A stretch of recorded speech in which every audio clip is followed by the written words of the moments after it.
G'day guys, Jared Powell here, back with another edition of On the Shoulders of Giants, where I have interesting conversations with interesting people. The interesting person that I have spoken to recently was Professor Steve Kamper from the University of Sydney. Now, if you're not familiar with Steve and his work, he is basically a genius when it comes to research methods and basically science in general. Steve has authored quite recently and is actually still ongoing. There's still papers to come, a bunch of papers for the JOSPT on research methods. And these papers have gone viral as much as these type of papers can go viral. I've certainly read them all and learned a great deal from them. And I'll certainly point you towards where you can find these papers as well. And I highly recommend that you devour them as I have. Okay, so concerning today's conversation, what we do, which I think is quite unique and novel and I hope useful, is in real time, we deconstruct a piece of pertinent scientific literature. Obviously, as it relates to the shoulder, you know I have a heavy bias towards the shoulder.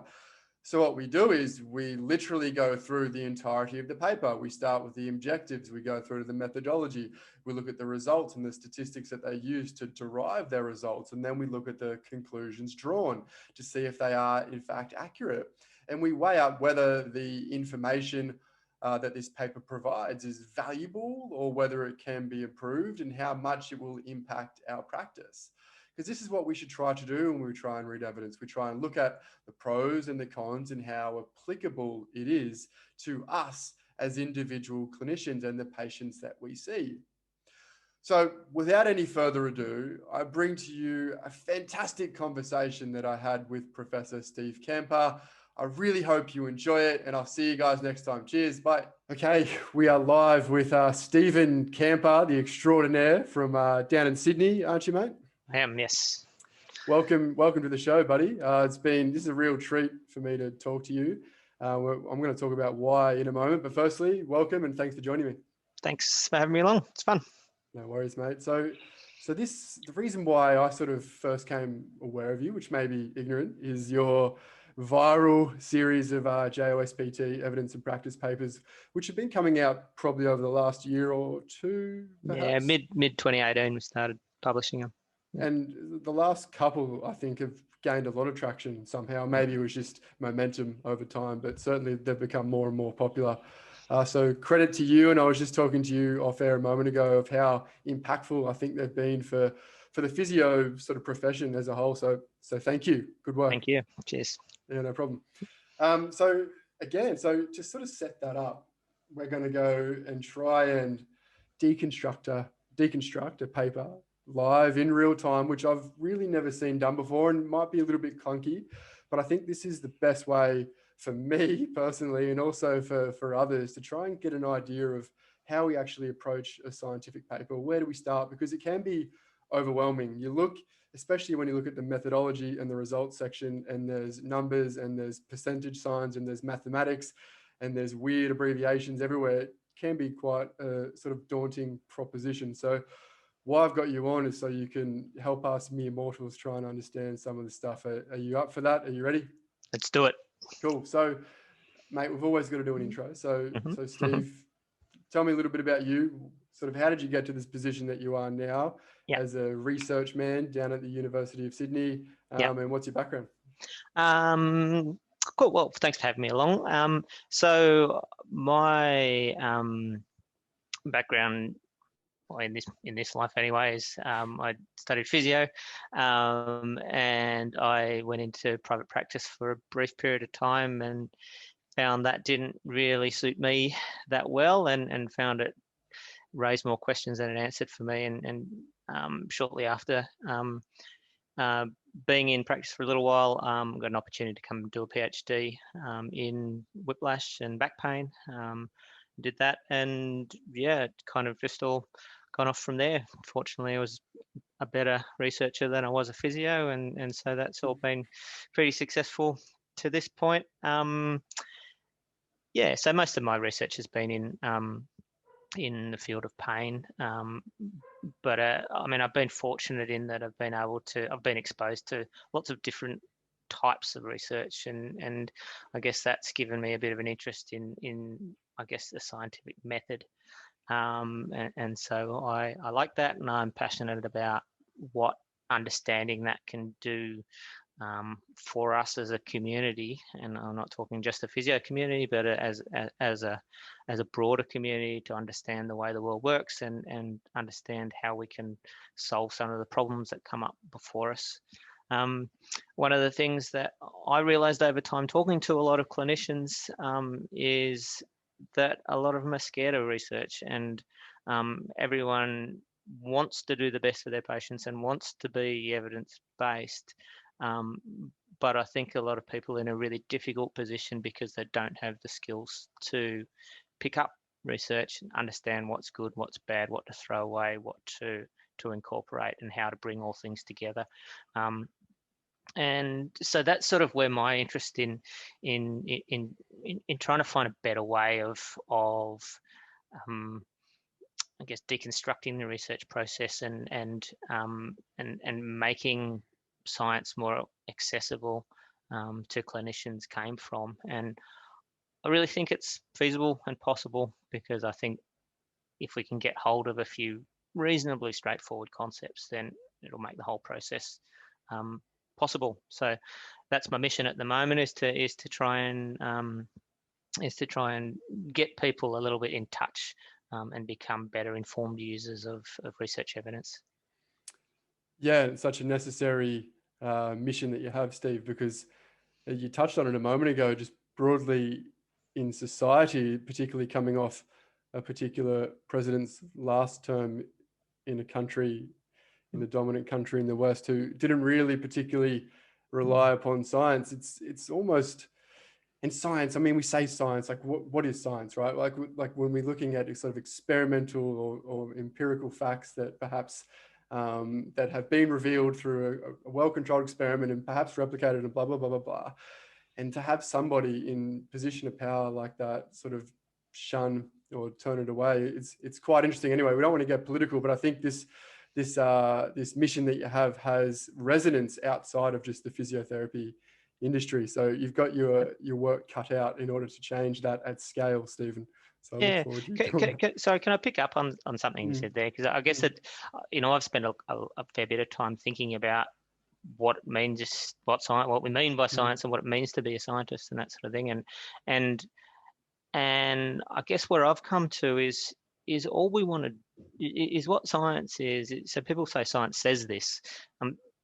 Science isn't a person. Science is essentially, as I understand it anyway, it's just formalized observations. So it's just a systematic way of collecting information in order to come to some conclusion. And that's all it is at its heart. So it's the statistics and the things that we think, which are science, and the physics and the cosmology and all that sort of stuff, is less important than, in my opinion anyway, the idea that what we're really doing is we're just going about collecting information in a systematic way to improve our understanding about something, and that's all science is, as far as I understand it anyway. No, absolutely. It doesn't need to be a scary word, right? Nope. When you break it down and you think about what in fact it is. So thanks for clarifying that. That's a really good place to start, actually. Before we get into the nitty gritty of this stuff, again, I'm going to ask you a cheesy question, Steve. Yep. What book are you reading at the moment?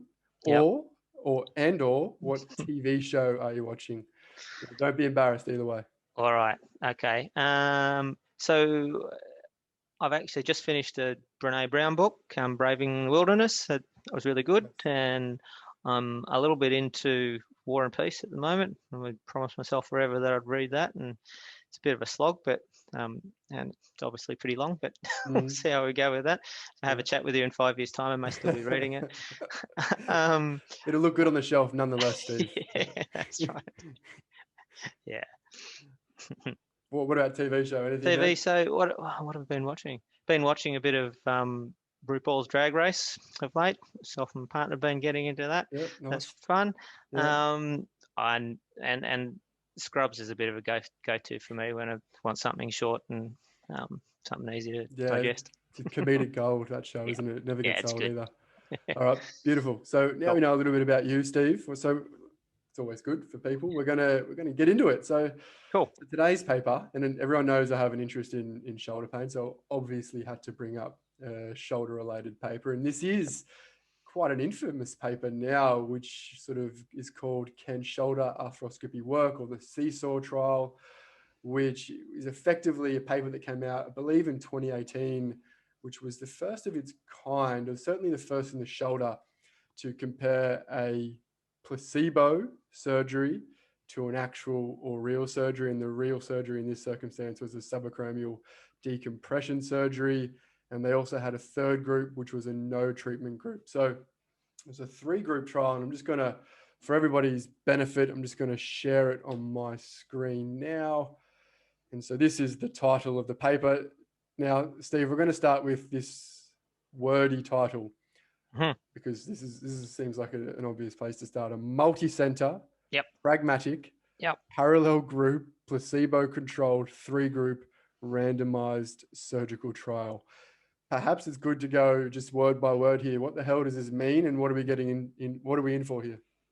Yep. I assume you mean the bits after the colon, so I'll start there. The bit before it's your expertise, not mine. So multi-center, obviously, that just means that they've collected data and delivered the intervention in different places, and that's typically a good thing to do, because whenever you're delivering an intervention, and for that matter, whenever you're collecting patients, within certain bounds, it's good to have a bit of variation. And the reason it's good to have a bit of variation is because that's what reflects what happens in the real world. Okay, so every surgeon doesn't do this surgery exactly the same. As all the clinicians know, obviously every patient with a certain condition doesn't come in exactly the same. And when you spread amongst different centers, you get I guess the idea anyway is that you get a better cross section of that variability which happens in the real world. And so that the idea is you get a better applicability to what will happen if you roll these results out or you infer something from these results into the broader population. The downside of multi-center trials is they're way harder to organize, okay, and they're much harder to run. So it's unquestionably a good thing, and it's full credit to the researchers for pulling this off, because it's a big job. Pragmatic, we make a sort of, I guess there's a sort of continuum between how controlled everything is, and when we say everything, we can talk about the type of patients, the type of intervention, the how, and what else would be pragmatic or highly controlled. Maybe the environment where the interventions are delivered, this sort of thing. So the idea of a pragmatic trial is that, again, it reflects what goes on in usual practice a little better than what happens in a lab, for example. So that's what they're trying to get at with a pragmatic trial. So there's words that are coming to my mind here: internal and external validity. Where does this come in, if indeed it does, if I'm talking any sense at all? Yeah, sure. So external validity, or another word for that's often generalizability, and so what we're talking about there is whether we can reasonably expect that the results that we see in a trial done on a sample will be the same as the results which would happen out in the wild. Okay, and so that's called external validity. So a trial which is externally valid, we expect that we'd see the same results out in the wild as what we do in the study.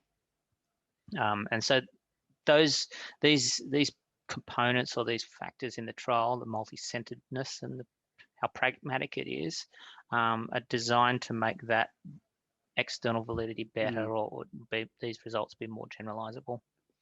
Yeah, I think that's a really important point, because this paper has, or it's been a strength of it, in my opinion, before getting too much into it, is the generalizability of the paper. And this is why I think it's had such widespread ramifications, and why it's become an instant classic is because of that, right? Because often if a paper is massively internally valid from a laboratory perspective, everybody just says, well, this doesn't work like this in the real world. And so straight away, that's sort of an out for some people if they disagree with the conclusion. So I think this is a strength of the paper, but it could also be a limitation, right? So the challenge that you get is that the more variability you have in the patients and the intervention and the processes and systems and so on, the harder it is to assign a difference between the groups to a particular factor. So for in an example like this, where there's a really specific question here, in terms of the placebo versus the Verum surgery group, and that's about the removal of tissue. Now, anytime you introduce more variability, you make the patients a little bit different from each other, you do slightly different things when you do the surgery, you lose a little bit of the specificity of the answer to that question. So the difference between group, it might be because you've removed all the bone and so on in this case, or it might be something to do with the way that the surgeon's done things otherwise, or the way the patient's been prepared, or the type of patient. So that's a and this is something which when you're interpreting research is this is what you're trying. One of the things that's coming into your mind is you're sort of trading off potentially a little bit of internal validity for a bit of external validity, and I guess that's part of the game of interpreting science and working out how you're going to use that to inform what you do. Yeah, really well said. What about parallel group? Parallel groups. I mean, most RCTs have all the groups running at the same time, and that's all that means. It's, in my opinion, pretty redundant, I think. But anyway, cool. Placebo-controlled, I think we know what that means. I hope 3 groups sort of make sense. And randomized surgical trials, we could read between the lines there. Do you want to quickly speak to randomized? Yeah, so I mean, randomization is a tool that we use to make sure that the people in each group are more or less the same as each other. So the reason, what we want to do at the end of this is we want to say whatever difference there is between any of the groups is due only to the intervention. Okay, so in order for us to do that, we have to know that the people going into the different groups aren't different from each other when they're on the way in, right? So they're different on the way in. That might be the reason for any difference afterwards. So randomization is just a mechanism for helping us get equivalent groups. Beautiful, love it. So that's the title done. Yeah. Okay, let's get down into the meat of it, and we're gonna skip past all the stuff that I like, which is why we need to do this paper first place, and we're gonna go down to the objectives, right? Because this is something I've heard you talk about before, Steve, because you're on record for saying that an important sort of research question is an accurate research question is a vital part of research.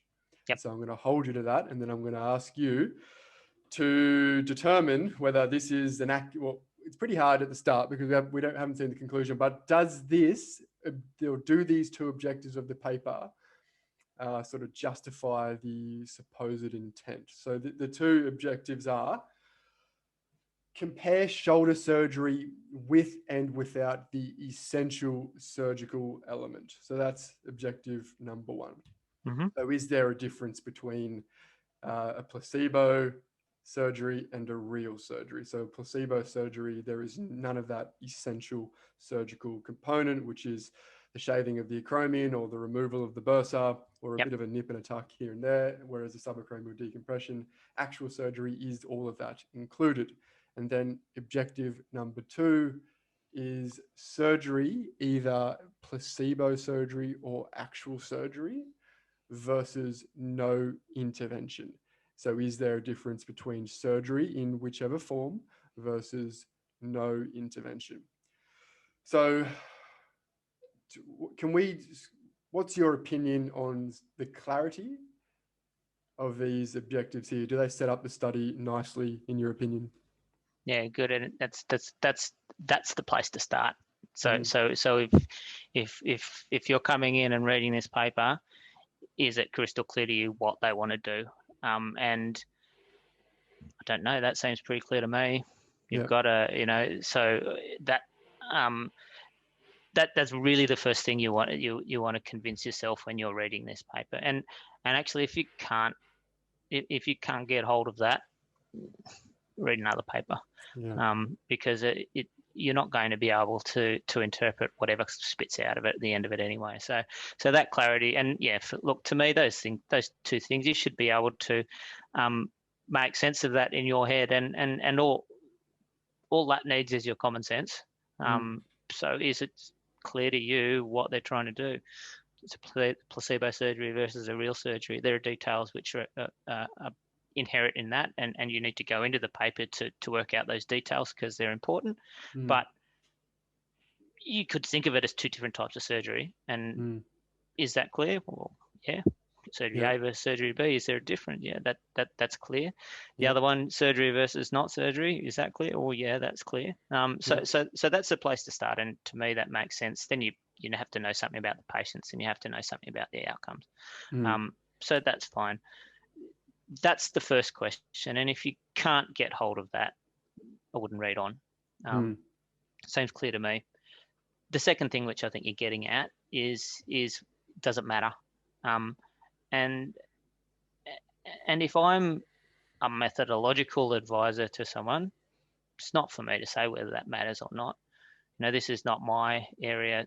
This is something, it matters to you or it doesn't. And I could say, well, it doesn't matter to me. I never see people with shoulder pain. I don't have anything to do with it. So it's not a relevant question to me. But it's up to the reader to decide, well, does it matter to you? Does it matter to my patients? Am I going to see these patients? Am I going to have to be advising these people? Am I involved in the policy environment? Do I have to have input into those conversations? So that's a personal thing for an individual to work out. Does it matter to you? But they're both critical. Yeah, absolutely. Yeah, you're right. There's subjectivity in the sort of meaningfulness of this stuff, isn't it? It's not just the fundamental universal law that we need to care about. That's right. Yeah. Beautiful. All right. So let's go into the methods, mate. And this is the stuff that gives me nightmares. I'm not embarrassed to say that. So if we go down to the methods, the stuff that sort of really jumps out at me is this. So this goes to the multi-center aspect that we talked about in a moment ago, where they used 30 hospital sites and 38 surgeons were involved. And this is this sort of externally valid or pragmatic type approach that they used. So it's quite a lot, right? 32 hospital sites and in the end, 38 surgeons. So we touched on it a moment ago about the pros and the cons of the pragmatic trial. Perhaps we can speak about it again just for a moment, because when you look at this, 32 hospital sites, 38 surgeons, it seems like there's a lot of room where things could perhaps go wrong, or more variables that could be thrown into the mix. Did they have a bad experience in the hospital that affected their outcome versus a different hospital?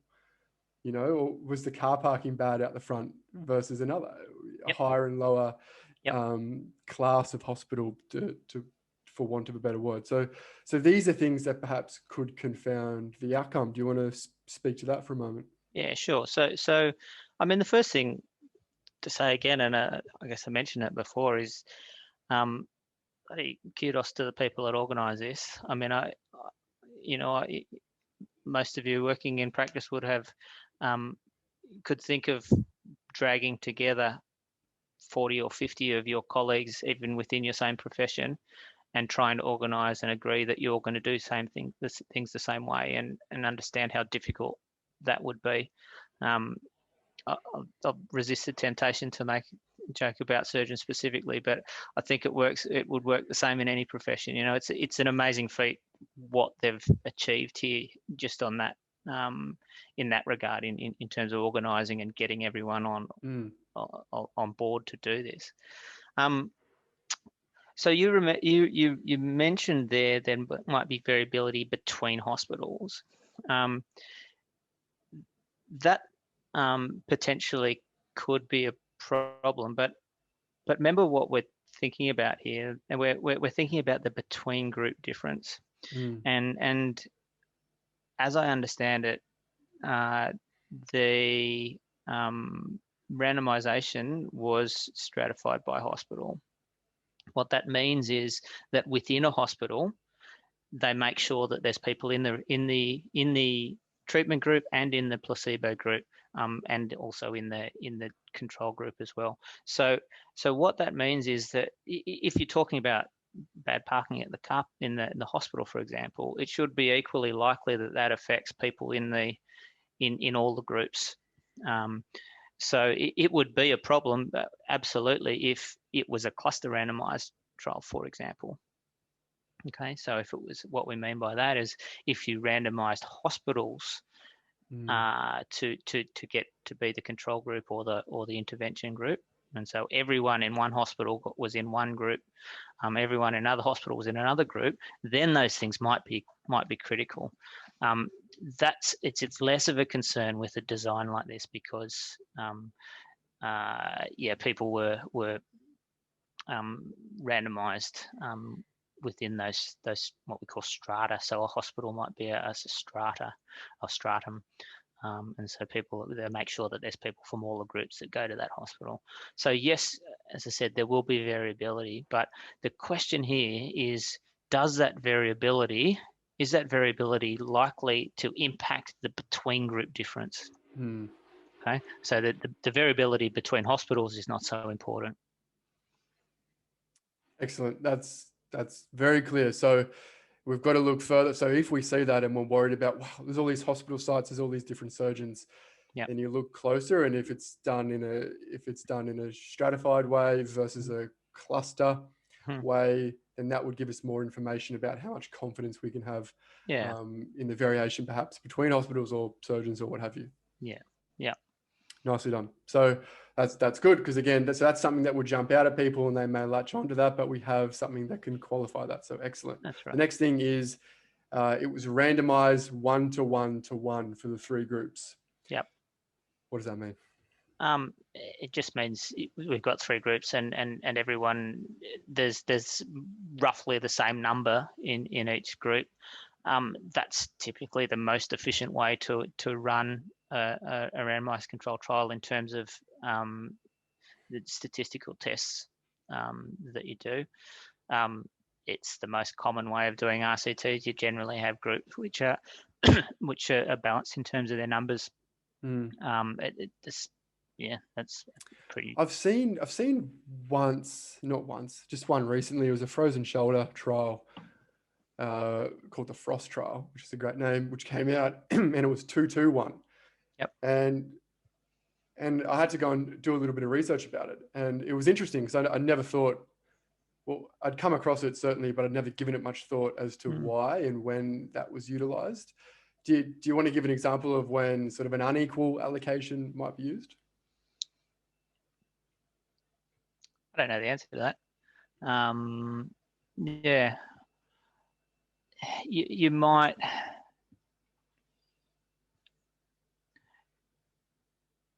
So one of the things that sometimes have issues with randomly allocating people to treatments is that people don't necessarily want to be randomly allocated to treatments, and especially to placebos. So people have an idea that I don't want to get randomized. I want the real treatment, and so There could be there's an argument that people might accept the chance of being randomized to placebo if it's lower. So if you have 2-to-1 randomization intervention versus placebo, then you've got a 33% chance of being randomized to a placebo group as opposed to a 50% if you're randomized 1-to-1. So that might be one reason to do it. That was exactly it. And then also, I think the other one was when they expected a bunch of dropouts, perhaps in one group, so they needed more to account for that. Yeah, dropouts. It's how well it deals with that is an interesting question, and I don't think it necessarily overcomes the problems that there are with dropouts by randomizing more people to that group, because it creates other issues. Yeah. That calls for another paper, Steve. Give Claire a call from JOSVT and get onto it. All right, we'll move on from that. So it was for the sake of today, it was 1-to-1 allocation, which is simple, right? Yeah. But there are other options, Yes. although rarely used. Okay, I'm just going to share the screen again, and we're going to look at another aspect of the methods. So 6 and 12 months follow-up. This is pretty basic. So this is, I mean, it'd be nice to have a 5-year follow-up or a 10-year follow-up, but is a 6 and 12-month follow-up okay? Is it adequate for this trial? All right. So there's two things to think about when you're thinking about length of follow-up, right? One is the nature of the intervention, okay, and two is the nature of the condition. So anytime you think about that, they're the two things that you want to be thinking about as to whether the length of follow-up is important. So the question then, if you say, okay, well, it'd be nice to know something about what happens at 5 years. The question for you to answer then would be, well, why do you think the between group difference would be different after 5 years than it is after 12 months? So what's a rationale that you can have in your head that would say to you it's much there's stuff that we don't know about what will happen at 5 years, which are specific to the treatment. Okay, so that's a key thing. So if we're talking about particularly the surgery versus placebo,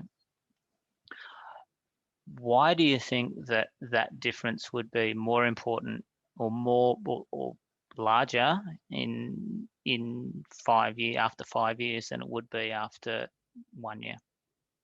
So again, this is not my area of expertise, but the answer to that question tells you whether the follow-up they've used is relevant or not.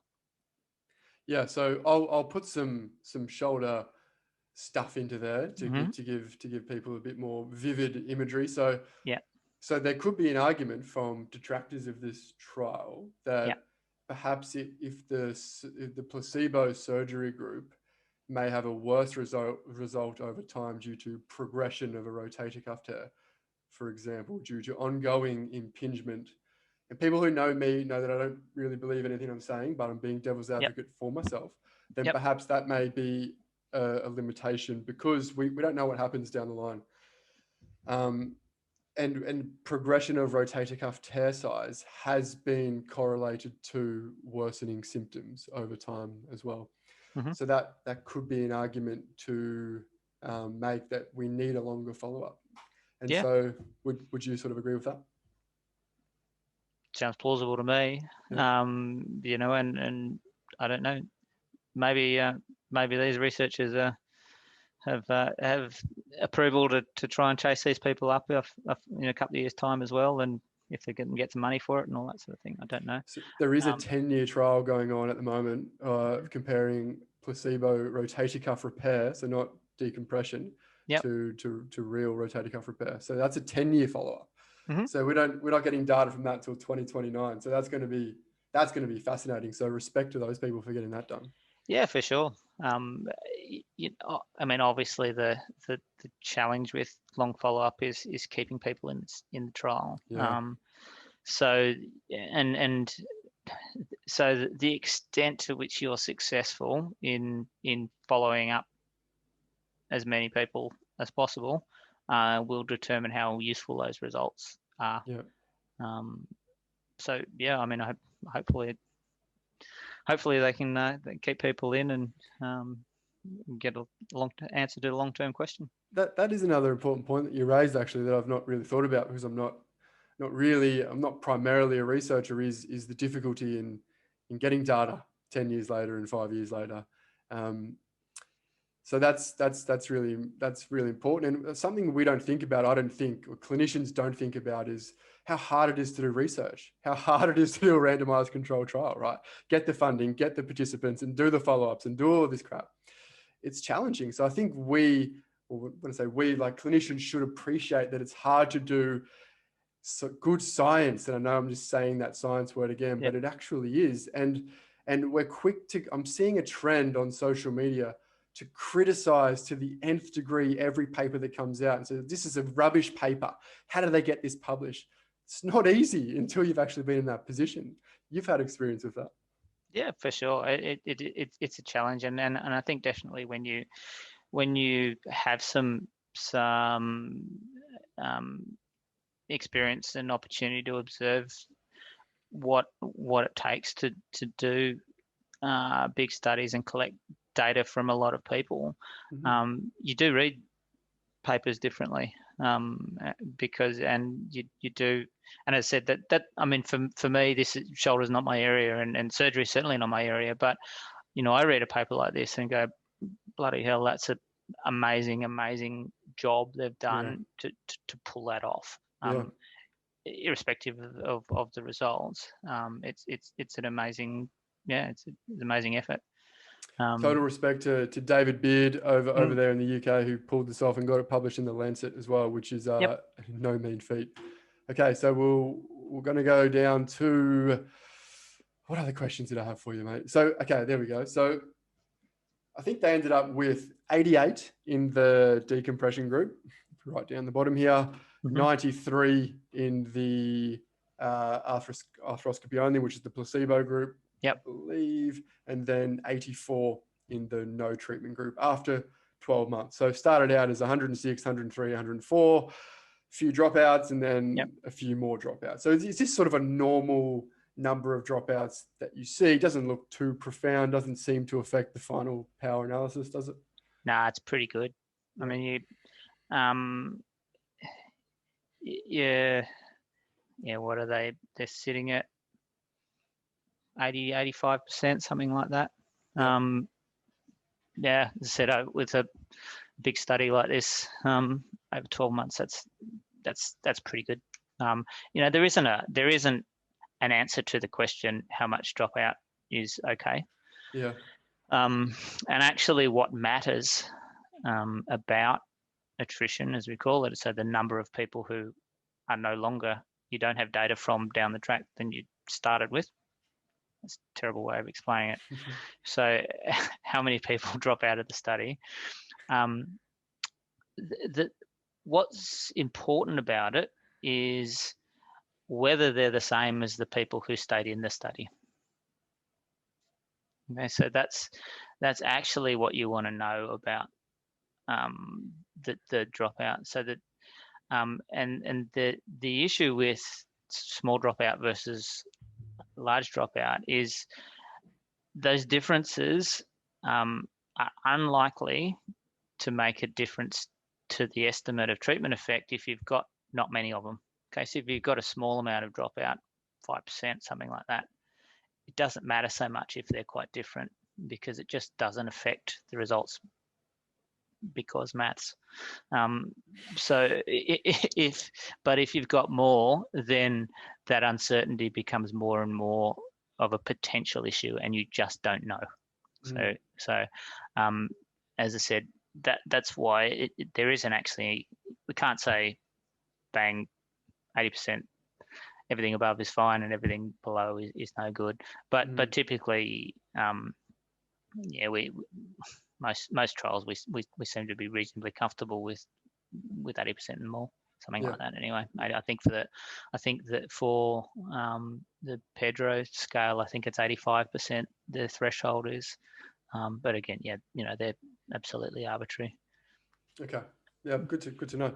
Okay, so the primary outcome measure they used was a functional outcome measure. In this case, the Oxford Shoulder Score, which is just a classic functional outcome measure. Really, so is the primary outcome measure typically a functional measure? Don't speak to every single study that could ever be done, but for, let's say, a randomized controlled trial, we kind of want to know their function at the end of the trial. Is that typical, or is pain used more, or quality of life, or something like that?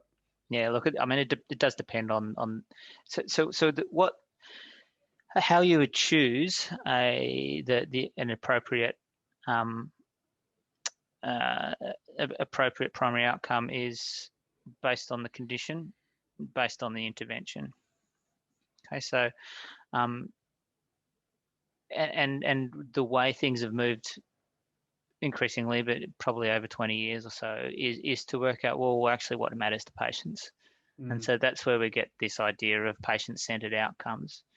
So that's typically the first concern is does this outcome matter to patients? The second is it an outcome which can be realistically linked to the type of intervention? Okay, so the primary outcome just has to make sense in both of those categories. It has to make sense to the condition of the patient, has to make sense with respect to the intervention. Yeah, I think that's all. It's good. I love how you raised. We actually started to care a bit more about patients, Steve, Yep. and not care about what something looks like on X-ray or ultrasound. Yeah, for sure. I mean, instruction. but I mean, sorry, that was one of the things that I was going to say as well. Just as we started out when we were talking about the question, it's up to the reader to decide whether that answers an important question, because the primary outcome is a key component of the question, right? So again, that comes into the deliberation, I guess, of when you're reading something like this, of whether it's an important question or not. So you, as a reader, you make a decision. Well, I think function is important for people with this condition. Therefore, this is an important question for me to understand something about. Yeah, absolutely. Yep.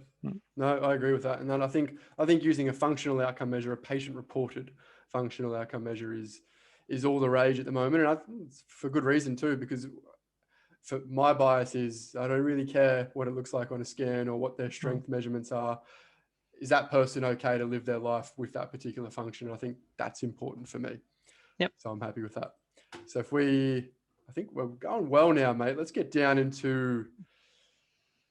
We can maybe look at a little bit of the stats, which is, if you're okay to talk about some stats for a moment. So they used, okay, well, maybe I'll set this up within the context of the results, because I think that just might make a little bit more sense. So I'm just going to mention some of the results, and this is a nice sort of graph which diagrammatically represents that. So the outcomes between the two surgical groups, so this is the real and the placebo surgical groups, were no different according to the Oxford Shoulder Score at 6 months and 12 months. So no statistical difference between the two using a p-value. And we're going to speak about a p-value in a moment. I know it's a favorite topic of yours. And then the other important finding was perhaps there was a statistically significant superiority of the surgical groups, both of them, versus no treatment. Now, the important sort of catch to that is that perhaps it wasn't clinically important. So I think the first thing I want you to do, Steve, if you don't mind, is speak about the p-value and how they determine statistical significance using a p-value between the two groups or between the three groups. And then can you speak to what the hell does clinically unimportant difference mean if it's statistically different? Okay.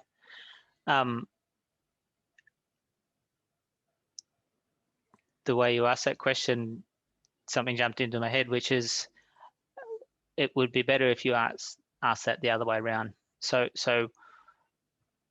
why would you care about a statistical difference if you know something about a clinical difference? And that's really the key point about p-values at the moment. Okay, and there's a I actually thought when I was thinking about coming and talking this afternoon, oh shit, I should go and make sure I memorize the definition of a p-value again, because I keep forgetting.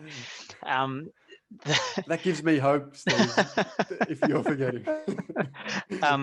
The point about it is that it doesn't tell us what we need to know. Yeah. Okay. It doesn't, whether or not the hypothesis that both groups are the same based on some arbitrary probability doesn't matter. What matters is how big is the difference between the groups. Okay. Part of the reason why that first thing doesn't matter was because if we had, I don't know, 10,000 people in each group here, almost certainly there will be a difference between groups. Now, the size of that difference may be exactly the same as what they've found here. So it makes no sense whatsoever to have same group of people, but just a bigger group, same interventions, and on one hand, say there's a difference, and on the other hand, to say there's no difference. Because remember, what we're trying to do is we're trying to estimate what's going to happen out in the real world. So the statistical difference is well, first of all, the key problems with the p-value is it doesn't tell you how big the difference is, and how big the difference is everything. Okay. Because if there was a difference between the two groups of 0.000001 mean difference on your outcome, and we had enough people in the trial, we get a p-value of less than 0.05. Are we then going to conclude that surgery works? It does, based on that statistical test. But what matters is it worth doing that surgery for the additional benefit of this much? And that's what's important when we're interpreting trials, is we're making a decision between two treatments. And so what we really want to know is, what do we get with treatment A versus what do we get with treatment B? And that's the difference between groups. Okay. Now we assign another arbitrary threshold, which is what we call the clinically meaningful difference. That's conceptually very simple. So all it means is that difference big enough to matter to patients? Okay, that's pretty straightforward, right? You get treatment A, treatment B. There's a difference of 5 points on your scale. Do patients think 5 points is meaningful? Yes. Bang, meaningful difference. There's a difference of 1 point. Do patients think 1 point's meaningful? No, no meaningful difference. Easy. Okay. Yep. So conceptually, it's very simple. It's really challenging defining thresholds for what a clinically meaningful difference is, and we tend to attach them to particular measures. So, in order to power this trial, they've decided to define a difference of 4.5 or whatever it is, and say, well, that's our threshold. Above that, we think it's meaningful. Below that, we think it's not. And as I said, maybe there's another discussion to be had about how that's determined and so on. But as I said, the key thing to take out of this is the p-value is not what you need to be looking at when you're reading this study. Look at the difference between groups on whatever the score is, and look at the confidence interval. Well, that brings us beautifully to the confidence interval, Steve. Another thing that I forget about every single day. So do you have a sentence to describe what a confidence interval is? Because I read your confidence interval paper probably yesterday and I've forgotten about it already. Yep. And I know you mentioned some things which it isn't, which it's commonly thought to be. And then you mentioned what it is. So, and I know you also mentioned it's hard to define. So I'm going to put you on the spot, Steve. Define it. It's not so much that it's hard to define, but actually it's not as straightforward as we'd like it to be. What I'm going to give you is a definition which more or less works, but it's not a pragmatic definition. So it more or less works. Yeah. It more or less works if you consider the confidence interval as the range of plausible values that the effect might lie in. Okay, so if we want to go to the study, maybe to that table which has all the so let's just go to the mean difference, and so the first one, so that OSS at 6 months, mean difference, decompression versus arthroscopy only. So we've got 1.3, so that's what we call the point estimate. Okay, so that's the mean difference. And then we have a confidence interval that goes from minus 3.9 to 1.3. Yep. So a way to interpret that is our best estimate of the difference is minus 1.3, but it could be anywhere from minus 3.9 to 1.3. Yep. Cool. So Okay. the range of sort of scores around it could be a little bit below and a little bit above. But that's it right. lies So in the middle about it's 1.3. Plausible. They're sort of based on the trial we have.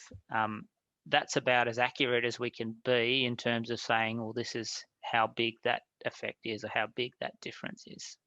Awesome. Okay, so that was decompression versus arthroscopy at 6 months. That's right. Yep. How about we go to the next one, decompression versus no treatment. Decompression versus no treatment. So our best estimate is 2.8, but it could lie anywhere between 0.5 and 5.2.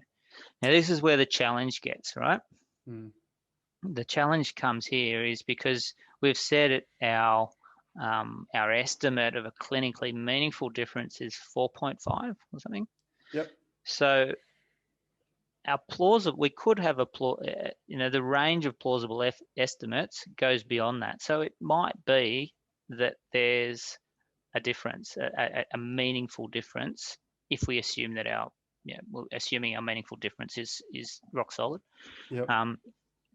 So that's the way that we'd interpret that. Yep. The way that I'd interpret that, I would look at that and go, okay, probably no difference, but there might be if the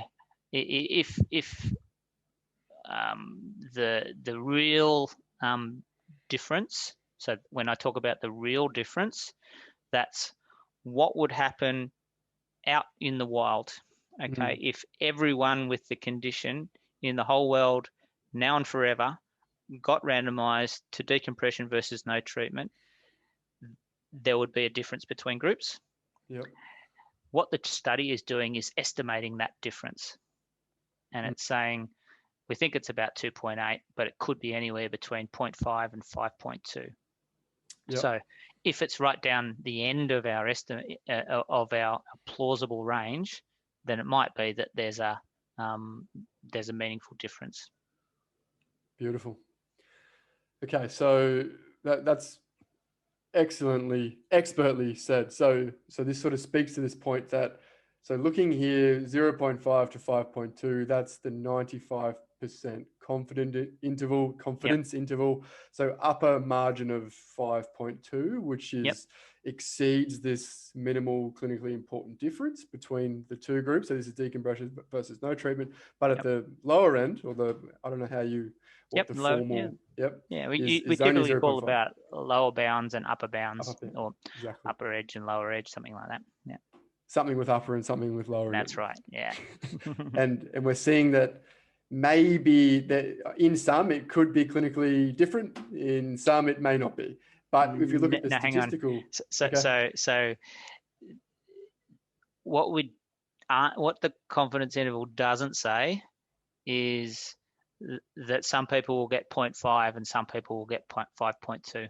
So that's a really common misunderstanding of a confidence interval. Great. It's not the range of effects that you're likely to get in a group of people. Okay. Can you clarify that one more time for me, Steve? All right. So the confidence interval doesn't tell you what the range of effects you can expect in your patients. Yep. Cool. Okay. It just estimates a range of effects. It estimates a mean. Yep. And that mean could sit anywhere between there.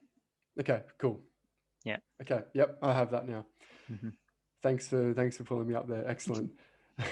And so we see that this magical p-value here, we can see it's below 0.05, which is where the statistical significance claim came from, but it's why it's perhaps not clinically important here, as we've just alluded to. Are we happy with that? Yeah, so look, I think in 10 years' time, those tables will be simpler because they won't have those p-values in them. So what will we have? What's an alternative? Effect size? Just the effect and the standard and the confidence interval. Okay. The p-value is not helping you there. Yep. So why have we used it? Why is it ubiquitous? I think it's come out of, basic science, but I don't know the answer to that question. It's tradition. Yeah.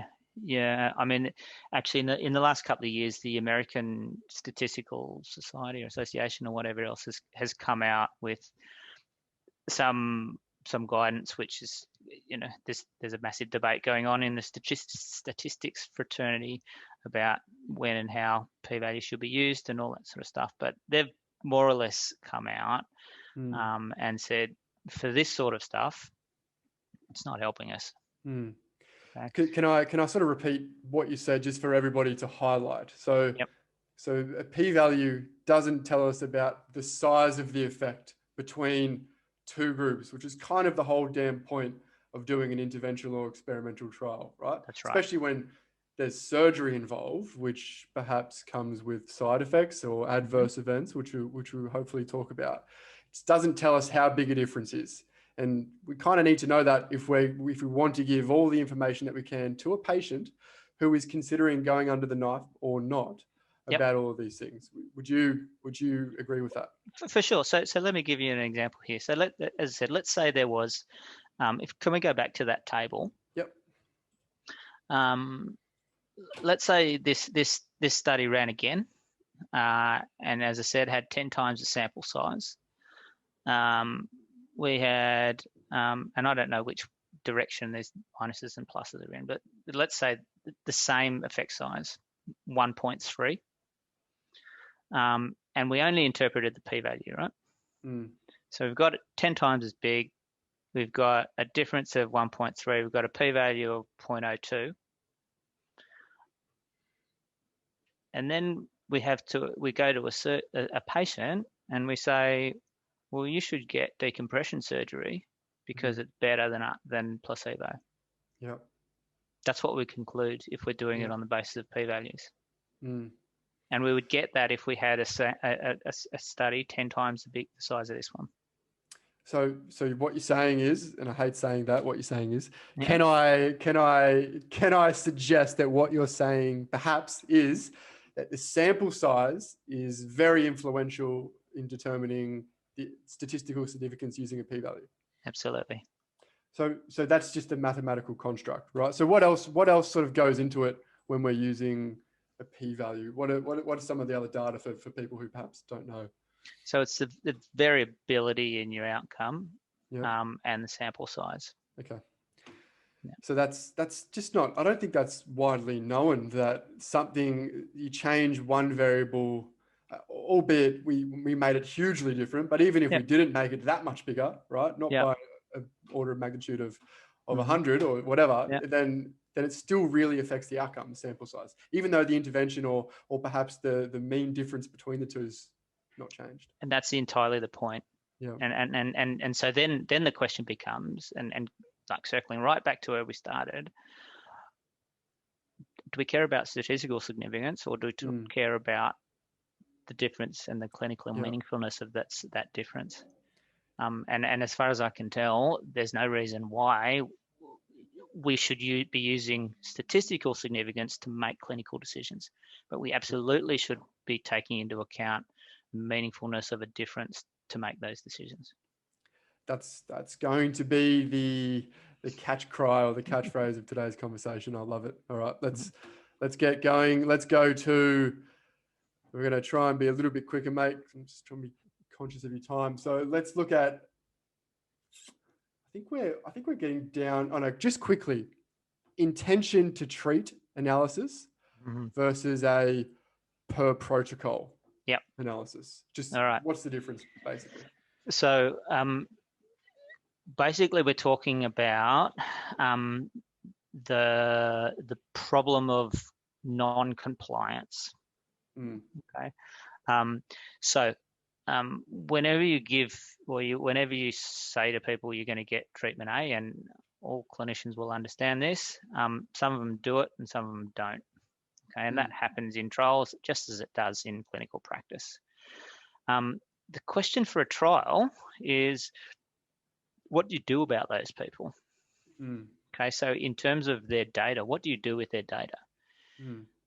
So if people in the surgery group didn't get the surgery, or people in the non-surgery group did get the surgery, what do you do with them? And what intention to treat does is it analyzes people in the group to which they were randomized. Right, so those people who were randomized to the surgery group and didn't get it get randomized in the surgery group, and vice versa. All right, so that's an intention to treat analysis. That sounds insane. It sounds like a really stupid thing to do if you're trying to work out whether treatment works or not. All right. So is this where that phrase "once randomized, always analyzed," something like that? Yeah. Invoked. Yep. So that's it. As I said, it sounds unintuitive. Hey, is that a word? I don't know. It sounds not intuitive. Not intuitive. Yeah. But what it does is, so what intention to treat analysis does, it tells us about the effect of the offer of treatment. Okay. So it doesn't tell us exactly about the difference between getting the treatment and not getting the treatment. It tells us the difference about being offered the treatment or treatment A versus offered treatment B. That's what intention to treat analysis does. And two reasons why that's a good thing. One is that's what happens in practice. Okay, so people get offered something or not. More importantly, from the trial's point of view, it maintains the benefits of randomization. Okay, so if you start taking people out of groups after they've been randomized because of something they've done up or not done, then you don't know whether your groups are balanced anymore. And that's the key problem with performing per protocol analysis. So what's happened then is that you've lost the benefit of randomization, which is balancing across all these variables. So that the implication of that is then we don't know whether the difference is because of the treatment or because of something entirely different. Bit bit of a That's heads beautiful. up. The next evidence in practice article will be on intention to treat and per protocol, Oh, mate, and what we jumped the call gun. case analysis. So Okay. that's the next wave in how to do. So is it common for papers to show both? Is it in fact beneficial for, like, is it standardized, or is there any law that sort of says that you have to show both, or can you get around it by sneaking and just doing the per protocol or what have you? Not many journals will allow you to just do a per protocol, and for that reason. Yeah. You really accept that your outcome is at a significant risk of bias if you're interpreting the per protocol analysis. Not obviously, but the chance that it's going to be more biased is higher if you've got a lot of non-compliance or so on between the groups. So if you've taken a lot of people out, then the risk of bias associated with the per protocol analysis is higher. So what happens if they spew out different levels of significance that actually sort of goes beyond a threshold, a constructed threshold? What do we do? I'll pick you up there. So first of all, we're interpreting the difference between groups, not significance. But what happens if they show something different? It's a good question. So then, let's say in this group, in this trial, we had no difference on the intention to treat analysis, and we had a clinically meaningful difference between groups on per protocol analysis. Then we would have to judge, is that difference because the treatment was effective, or one treatment was more effective by a certain amount than another, or was it because of bias due to removal of people from the analysis? And that would be a judgment call. From the individual? From the reader. Yep. Okay. Always. There's some accountability, Steve. Yep. That's what you're saying. You can lead a horse to water. All right. So let's go through some conclusions. We'll sort of skip most of the discussion because I think most of it's born out of the results. So in conclusion, patients with persistent subacromial shoulder pain due to impingement improved in the Oxford shoulder scores with arthroscopic subacromial decompression did not differ to that achieved with placebo surgery. So there were no differences between the placebo surgery group and the actual surgery group. However, both groups or both types of surgery provided greater symptom improvement than no treatment. This difference was uncertain clinical significance or importance.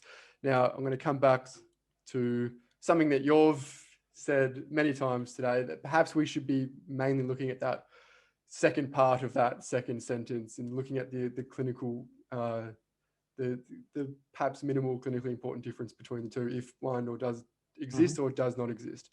And so the fact that any type of surgery, be it real or fake, is perhaps not clinically superior versus no treatment raises a real question in terms of some of our treatment decisions day in, day out. If you see shoulders and it's important to you, which you've said before as well. So we spoke about it a moment ago before we sort of came on air. This paper here raises some significant questions. Firstly, it fundamentally challenges the efficacy of subacromial decompression surgery. It's not better than a placebo. I agree. To the randomized controlled trial. It also sort of raises a question about the effectiveness of it too, if it's sort of not better than natural history.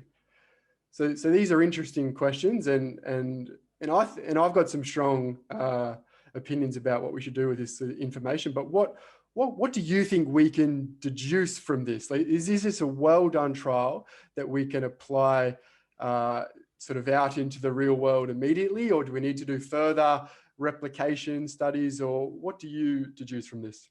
This is your opinion too. Yep. So this is undoubtedly a really well constructed trial, and the results are, I think we can be confident in the findings. What you do with it doesn't. So studies never sit on their own. Okay, so studies sit in a family of other studies which are more or less similar. So so that's the first thing to consider, is this is a trial which sits in a body of evidence, and there isn't trials which are exactly the same, but there are trials which do similar things, and so the extent to which these results are coherent with other studies that are similar influences our confidence in the results. Okay, so if you think of a forest plot in a meta-analysis, and if this one lines up right underneath all the others, and they're all those effect sizes are something similar, then we're more confident, right? If those are all over the place, some are massive, some are on the other side, whatever else, then we're going, okay, well, this body of scientific evidence, we don't have a lot of, we don't hold that conclusion very tightly. So that's the first thing to consider, is it must sit within a body of knowledge. Yep. Then if we're thinking about making recommendations as to what should be done after this, we have other pieces of information, and so if we think about just an individual clinic, not just an individual, but an individual clinician who's faced with a treatment decision in front of them, if we take this evidence-based practice paradigm and we say, okay, we've got this research evidence which is saying this in this body of knowledge, we have our own clinical experience, we have the patient's values and so on as well. Then the challenge comes, how do we weight all those pieces of information? And that's where things get really hard. And I think evidence-based practice 2.0 is going to be about working out, well, how do we do a risk of bias assessment with these other pieces of information as well? So we've done a risk of bias assessment on this study, and we can do it over the bigger body of literature around this question. How do we determine risk of bias in our clinical experience, in our clinical recall, and what we know about these patients and this sort of thing? Because that's what we need to do as well in order to really synthesize all these different types of information and put them together. So how does a surgeon who does 40 of these a year and sees good results, that person has to go, okay, what's the risk of bias of that information that I'm holding? And then we'll weigh it against the risk of bias with this other body of information as well, in order to come to a decision. And as I said, I think that's where EBP needs to go. Is how do we apply these principles of understanding bias to information which doesn't come from research evidence? Yeah, you got to marry the two together.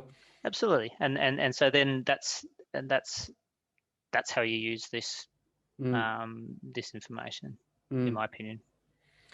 So you mentioned a moment ago, I'm just going to share another paper just quickly, and this is a systematic review that is based upon, so this is a BMJ rapid recommendation. This is not a meta-analysis, this is a clinical practice guideline, but it's based on a meta-analysis that was published in a BJSM last year, I believe. And you mentioned a forest plot, not exactly a forest plot, but it sort of goes through and look at the benefits of subacromial decompression surgery, favors surgery or favors non-operative management.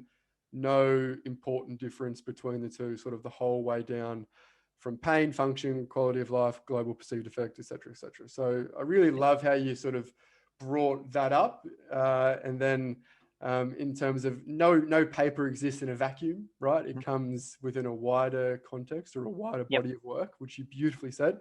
And so this has gone through and summarized a bunch of it and put it together.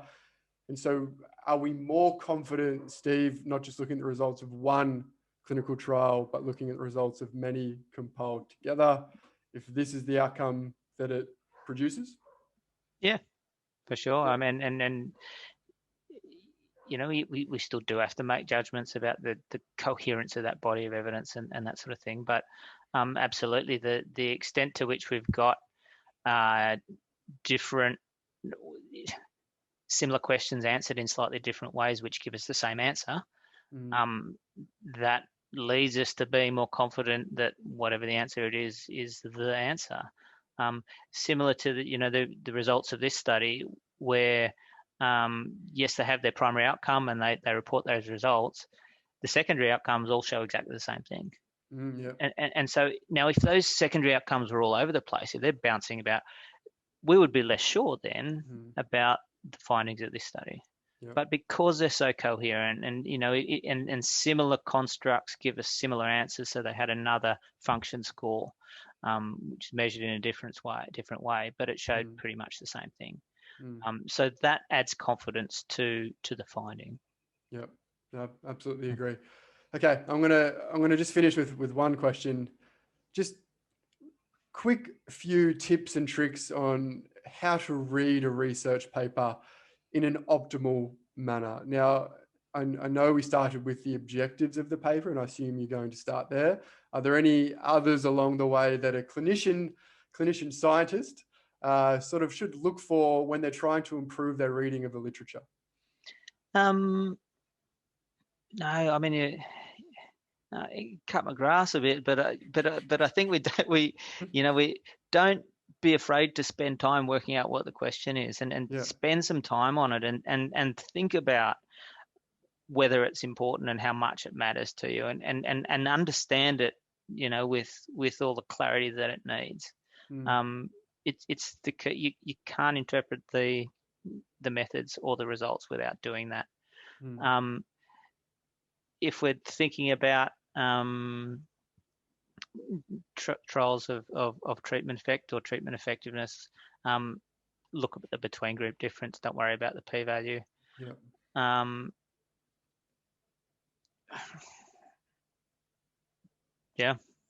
that they're two important things. But yeah, as I said, that you understand methods through the question. And I think that's where we've not found that's the route to me for how clinicians generally can learn more about research methods is by understanding questions better. Yeah, no, absolutely. And I think, mate, my head's spinning. There's a bunch I've got to take in and probably amend in terms of my own research. So thanks. That's going to be a long night.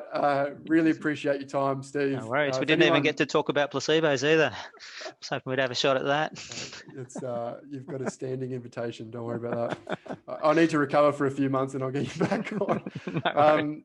Where can people find you, Steve? Are you on any socials or what do you do? Yeah. So you can. I'm on Twitter, Steve Kamper 1. I'm pretty easy to find. I'm at Sydney Uni. Feel free to get in touch if you want any copies of any of my papers. Please send me an email, and I'll send it to you. Legend. Yeah. So everybody, read these papers. All right. So watch this, then read every single one. I don't know how many are out now, Steve. What do you reckon? We've got 16 or so now, something like that. And you got a couple to come? Still got plans for a few more. Always welcome ideas as well. If people want to get in touch and say, hey, I want to know something about this, let me know. Placebo effect, anything coming out on that? We can do that. Yeah, that'd be excellent. Can do that. I have an editorial on placebo effects. Published? Yeah, some years ago. What's that in? It's in BJSM. Awesome. Kamper, BJSM, placebo effect. Type that in. I'm sure it'll come up in Google. Yeah. All right, mate. You're a legend. Thank you very much. Cheers. No worries, Jared. Bye-bye.